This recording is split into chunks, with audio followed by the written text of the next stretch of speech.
56 வயதாகக்கூடிய மக்களவை எதிர்க்கட்சி தலைவர் ராகுல் காந்தி இன்னும் திருமணமாகாதவர் அப்படின்னு இந்தியா உட்பட உலக நாடுகள் எல்லாமே நம்பிட்டு இருக்க சூழல்ல அப்பனா உங்க கூட இருக்கக்கூடிய இந்த பெண்மணியும் இந்த சிறுவனும் யார் ராகுல்ஜி அப்படின்னு சொல்லிட்டு மத்திய அமைச்சர் பாஜக மத்திய அமைச்சர் போட்டிருக்கக்கூடிய ஒரு பதிவு தான் இப்போ இந்தியா முழுக்க சர்ச்சையை ஏற்படுத்தியிருக்கக்கூடிய ஒன்றா இருக்கு.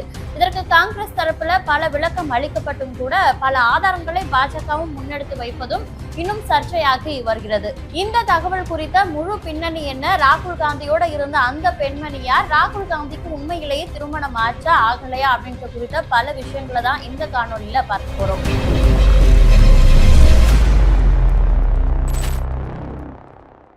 வாழ்க்கையில எல்லாருக்கும் ஏதாவது ஒரு பிரச்சனை வந்துட்டே தான் இருக்கும்.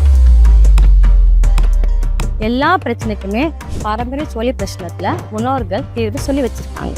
பாரம்பரிய சோழி பிரசன்னம் மூலம் திருமண தடை, மங்கள தோஷம், திருமண உறவில் சிக்கல், கிடைக்காத வேலை, சுய தொழில் செய்தாலும் நஷ்டம், தீராத உடல் சிகிச்சை, அரசியல் வளர்ச்சி என அனைத்து சிக்கல்களுக்கும் எளிய பரிகாரம் மூலம் சிறந்த தீர்வு அளிக்கப்படும். இங்கு வரும் அனைவருக்கும் பகவதி முன் அருளால் நல்ல தீர்வு. நீங்கள் ஆன்லைன் மூலமாகவோ அல்லது நேரடியாகவோ ஆலோசனை பெற உடனே திரையில் தெரியும் எண்ணை தொடர்பு கொள்ளுங்கள். திறன்பேசி நேயர்களுக்கு வணக்கம். நான் உங்கள் பவித்ரா சிவகுமார்.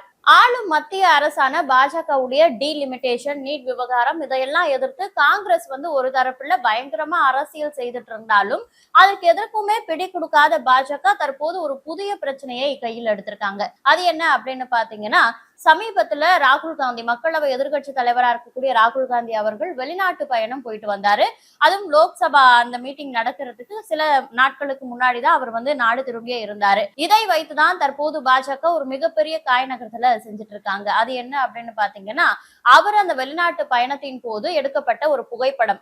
இந்த புகைப்படத்தை ஒரு சில தினங்களுக்கு முன்னாடி சோசியல் மீடியால போடக்கூடிய பாஜகவின் மத்திய அமைச்சரா இருக்கக்கூடிய கிரிராஜ் சிங் அவர்கள் என்ன போடுறாங்கன்னா, உங்க கூட இருக்கக்கூடிய இந்த பெண்மணியும் அந்த சிறுவனும் யாரு அப்படின்னு நாட்டு மக்களுக்கு தெரியப்படுத்துங்க ராகுல்ஜி, இதை தெரிஞ்சுக்க நாங்க ரொம்ப ஆர்வமா இருக்கோம் அப்படின்னு ஒரு பதிவு போடுறாரு.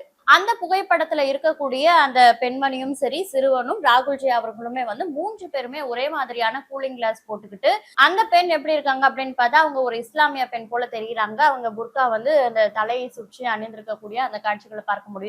அவங்க கூட இருக்கக்கூடிய அந்த சிறுவன் ஒரு முழு நீள கை சட்டை போட்டிருக்கக்கூடிய அது நீச்சல் உடை போல தெரியுது. 3 பேருமே ஒரே மாதிரியான கூலிங் கிளாஸ் போட்டுட்டு இருக்காங்க. இதுல ராகுல் காந்திக்கும் அந்த பெண்மணிக்கும் இடையில அந்த சிறுவன் உட்கார்ந்து ஒரு படகுல அவங்க கடலுக்கு நடுவுல சவாரி செய்வது போல அந்த புகைப்படம் இருக்கு.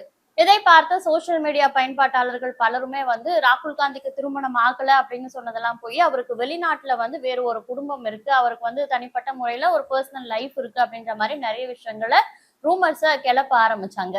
இதற்கு காங்கிரஸ் தரப்புல இருந்தும் சரியான பதிலடிகள் கொடுக்கப்பட்டுட்டே இருந்தது. எந்த மாதிரினா, இப்படி அடுத்தவங்க வாழ்க்கையில எட்டி பாக்குறதும் இந்த பெண்மணியும் ராகுல் காந்தியும் தொடர்பு படுத்தி பார்ப்பதும் தான் பாஜகவோட வேலையா அப்படின்ற மாதிரி காங்கிரஸ் தரப்புல இருந்து நிறைய விஷயங்கள் இவங்களும் அவங்களுக்கு எதிராக போட்டுக்கிட்டே இருந்தாங்க.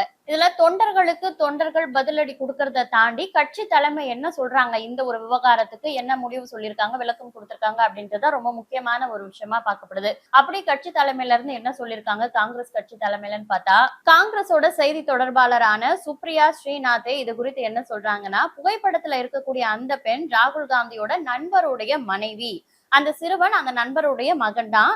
அந்த புகைப்படத்துல ராகுலோட நண்பர் இல்ல, அதனால இப்படி எல்லாம் நீங்க பேசலாமா? அவங்க எல்லாருமே ஒன்றாக அந்த விடுமுறையை கொண்டாடி இருந்தாங்க. மேலும் ஒரு ஆணும் பெண்ணும் ஒன்றா இருக்கிறத பார்த்தாலே இப்படியான தீய எண்ணங்கள் தான் உங்களை போன்றவர்களுக்கு எழும் அப்படின்னு சுப்ரியா ஸ்ரீநாதே அவரை கிரிராஜ் சிங் அவர்களை கடுமையா விமர்சித்து ஒரு பதிவு போட்டிருந்தாங்க. இதற்கிடையில காங்கிரஸுடைய சமூக ஊடக பொறுப்பாளரா இருக்கக்கூடிய அவி தாண்டியா அவர் இந்த புகைப்படம் குறித்து எதிர்வினை ஆற்றிருக்காரு. அவர் என்ன சொல்லியிருக்காருன்னா, இந்த புகைப்படம் டெக்சாஸ் நகருடைய ரே ராபர்ட் சேரியில எடுக்கப்பட்டுச்சு, இது உண்மைதானா அப்படின்றத நீங்களே ஆய்வு பண்ணி தெரிஞ்சுக்கோங்க அப்படின்னு சொல்லியிருக்காரு. இவ்வளவு விளக்கங்கள் காங்கிரஸ் தரப்புல இருந்து கொடுக்கப்பட்டும் கூட பாஜகவினர் முன்வைக்கக்கூடிய அந்த கருத்துக்களும் அந்த ஆதாரங்களும் பார்த்தா அது இன்னும் வியப்பூட்டும் ஆச்சரியமூட்டும் வகையில அந்த ஆதாரங்கள் இருக்கு. என்ன அப்படின்னா, நாடாளுமன்ற மழைக்கால கூட்டத்தொடர் தொடங்குவதற்கு வெகு சில நாட்களுக்கு முன்னார் தான் இந்த ராகுல் காந்தியோட இந்த வெளிநாட்டு பயணங்கள் அமைந்திருந்தது. அந்த பயணங்களை முடித்துட்டு தான் அவர் நாடாளுமன்ற கூட்டத்தொடருக்கே சில நாட்களுக்கு முன்னாடி வந்திருந்தாரு. அது மட்டும் இல்லாம கடந்த மாதம் வந்து பாஜக ஐடி பிரிவு தலைவரா இருந்த அமித் மால்வியா அவங்க பகிர்ந்த அந்த எக்ஸ் பதிவிலும் வந்து ஜூன் 22 முதல் ஜூன் 13 வரையிலான ராகுல் காந்தியோட வெளிநாட்டு பயணம் வந்து ரொம்ப சந்தேகத்தை எழுப்பும் விதமாகவும் மர்மமானதாகவும் இருக்கு அப்படின்னு அவங்க ஏற்கனவே சொல்லியிருந்தாங்க. அது மட்டும் இல்லாம அவருடைய வெளிநாட்டு பயணத்துல அவர் யாரை போய் சந்தித்தாரு, எந்த நாடுகளுக்கு எல்லாம் போனாரு, அவருடைய பயணம் யாருடனும் யாருக்காகவும் இருந்தது, அவருடைய வெளிநாட்டு செலவுகளை எல்லாம் கவனித்து கொண்டது யார் அப்படின்னு இந்த மாதிரியான தகவல்களுக்கு எதுவுமே வெளிப்படைத்தன்மை இல்லாம இருக்கு. இந்த மாதிரியான ராகுல் காந்தியோட வெளிநாட்டு பயணங்கள் வந்து அவருடைய அரசியல் நிலைப்பாடுகளையும் அரசியல் உத்திகளிலும் ஏதாவது தாக்கத்தை ஏற்படுத்துமோன்னு அச்சத்தை எழுப்புது அப்படின்ற மாதிரி அவங்க ஒரு பதிவு போட்டிருந்தாங்க. அதை தொடர்ந்து மும்பை பாஜக தலைவரா இருக்கக்கூடிய அமித் சடம் அவர் என்ன சொல்லியிருக்காருன்னா, வெளிநாட்டு பயணங்களின் போது ராகுல் காந்தி இந்தியாவின் எதிரிகளை சந்தித்தார், திரும்பியதும் நாட்டில் குழப்பம் விளைவிக்கவே முடிவு செய்து அவர் வந்தார் அப்படின்னு சொல்றாரு. என்னன்னா இந்தியாவிற்கு எதிரான அந்த திட்டம் தீட்டக்கூடிய நபர்களை, வெளிநாட்டு நபர்களை, இந்தியாவில் பாஜக ஆட்சியை கவிழ்க்க வேண்டும் அப்படின்னு திட்டமிடக்கூடிய வெளிநாட்டு நபர்களை சென்று ராகுல் காந்தி அவர்கள் சந்திச்சுட்டு வந்துதான் இந்தியாவுல குழப்பம் ஏற்படுத்தும் பல போராட்டங்களை அவர் கையில் எடுத்திருந்தாரு. அவர் வரும்பொழுதே வந்து இது போன்ற குழப்பங்களை இந்தியாவில் ஏற்படுத்த வேண்டும் என்பதற்காகவே முடிவு செய்து திட்டமிட்டு வந்திருந்தாரு அப்படின்னு மும்பை பாஜக தலைவர் ஒரு விமர்சனத்தை வைக்கிறாரு. இது மட்டும் இல்லாம பாஜக தலைமை வந்து ராகுல் காந்தியோட வெளிநாட்டு பயணங்கள் குறித்த ஒரு லிஸ்டையே வெளியிட்டு இருந்தாங்க. அந்த லிஸ்ட்ல பல நாடுகளோட பெயர்கள் அடிபட்டுச்சு. அந்த பெயர்கள் என்ன அப்படின்னு பாத்தீங்கன்னா, London, New York, Italy, Germany, Qatar, Vietnam, Cambodia, மாலத்தீவு, துபாய் உள்ளிட்ட 54 வெளிநாட்டு பயணங்களை ராகுல் மேற்கொண்டிருக்காரு. ஓமனுக்கு ஒரு முறை போயிருக்காரு. ரகசியமா அந்த சந்திப்பு நடந்திருக்கு. ரகசியமா ஓமனுக்கு போயிட்டு வந்திருக்காரு. அது மட்டும் இல்லாம ராகுல் காந்தியோட அறிவிக்கப்பட்ட சொத்து மதிப்புக்கும் அவருடைய வெளிநாட்டு பயணங்களுக்கும் இடையே மிகப்பெரிய வித்தியாசம் திகழ்கிறது அப்படின்னு சொல்லியிருக்காங்க. ஒரு விடுமுறையை கழிப்பதற்காக வெளிநாடு பயணங்கள் செல்லக்கூடியவங்க எதற்காக 54 நாடுகள், இவ்வளவு நாடுகளை எதற்கு போய் சுற்றி பார்த்து வரணும்? இதுல ஓமனுக்கு எதற்காக ரகசியமா அவர் ஒரு சந்திப்பு நிகழ்த்த போகணும்? அது மட்டும் இல்லாம போகிறதுக்கு முன்னாடி இருந்த அவருடைய சொத்து மதிப்பிலையும் பயணத்தை முடித்து வந்ததுக்கு அப்புறம் இருக்கக்கூடிய அவருடைய சொத்து மதிப்பிலும் நிறைய வித்தியாசங்கள் இருக்குது. இந்த பயணங்களுக்காக அவர் வந்து கிட்டத்தட்ட 60 கோடி வரைக்கும் செலவு செய்திருக்காரு. ஒரு விடுமுறையை கழிப்பதற்காக 60 கோடி செலவு செய்து யாராவது போவாங்களா அப்படின்ற மாதிரி அடுக்கடுக்கான பல கேள்விகளை வந்து ஆதாரப்பூர்வமாக பாஜகவினரும் முன்வைத்திருக்காங்க. ஆதாரப்பூர்வமா அப்படின்றது இத்தனை நாடுகளை சுற்றி பார்த்து வந்திருக்காரு, இத்தனை இதுக்கு ரகசியமா போயிருக்காரு அப்படின்ற மாதிரி ஒரு லிஸ்ட ரெடி பண்ணி அவங்க வெளியிட்டு இருக்காங்க.